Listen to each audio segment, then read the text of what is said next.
I'm making this video to give you a very quick introduction to cognitive behavioral therapy, to give you a basic idea of the model, and then you can decide if it's something that's going to be useful for you or not.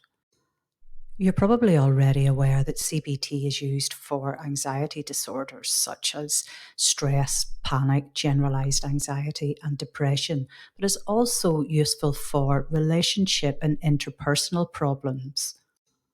Or any time that you find that you're getting in your own way, CBT can be useful. And by that, I mean the self-talk inside your head. If you're always down on yourself, if you don't exactly support yourself, if you're highly critical of yourself, cognitive behavioral therapy can address this for you. It's based on the premise that your thoughts, your feelings, and your behaviors, the things that you do, are all connected. Let me try to give you a quick example.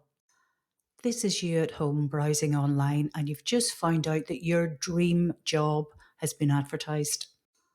Now, if you're habitually a bit down on yourself, a bit critical of how you talk to yourself inside your head, if it's familiar for you to think, oh, I'm not good enough, I'm stupid, I'm a failure, who would employ me anyway? You're not going to feel all nice and light and fluffy in your body with thoughts like that in your head. Your feelings will match up with what's going on in your head. You could well be feeling very sad. You might even be angry at yourself for even considering that you could get the job. You could even take it a step further and imagine yourself at the interview, bombing out in the interview process, everybody else being better than you. They could all be laughing at you. And this is going to make you feel even worse. Now, with all of this going on inside your head, thinking the way you're thinking, you feel really bad at the minute.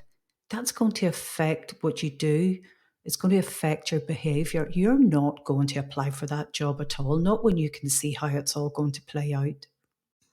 Now, all of these things are just going on inside your head, but they have real consequences in the real world. You don't apply for that job, and you might have got it. This is where CBT can help. It's not the event that makes you feel bad. So it's not the interview, it's how you think about it, how you interpret it that makes you feel bad. Let me just hammer that home.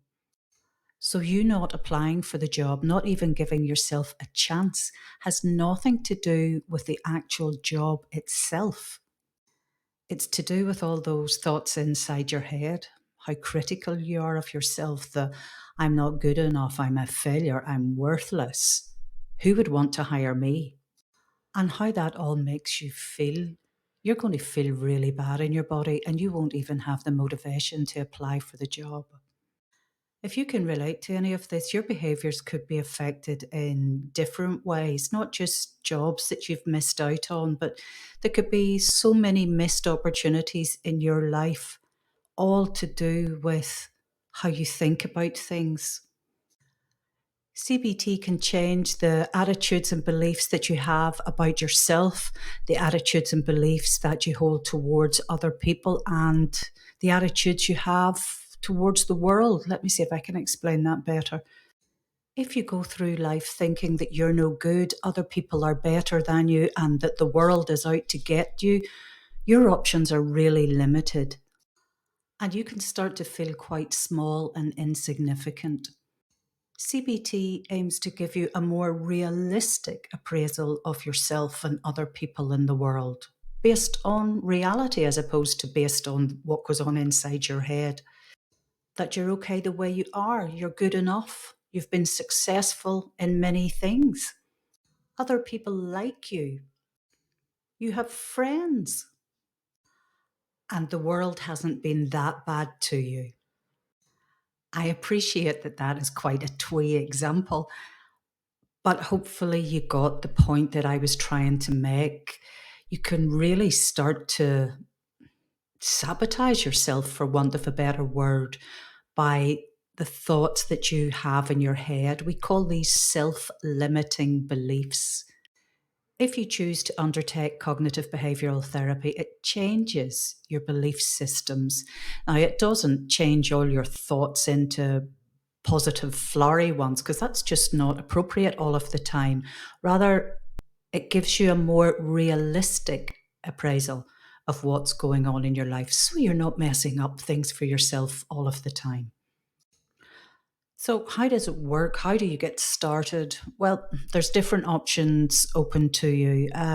You can meet with someone like myself, a psychologist, and do individual sessions. You might attend for 10, 12, 16 sessions. There is plenty of self help books. I don't have any on my site, but you can have a Google of that and see if you like any of the self help books.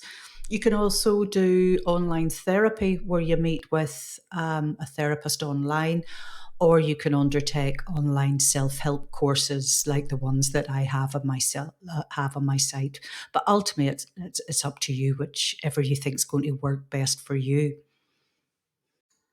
Hopefully, this quick overview gave you a good idea of what CBT is all about. I think the thing to take away from it is that it's not a situation or event. It's not the job interview that causes you problems or makes you feel bad.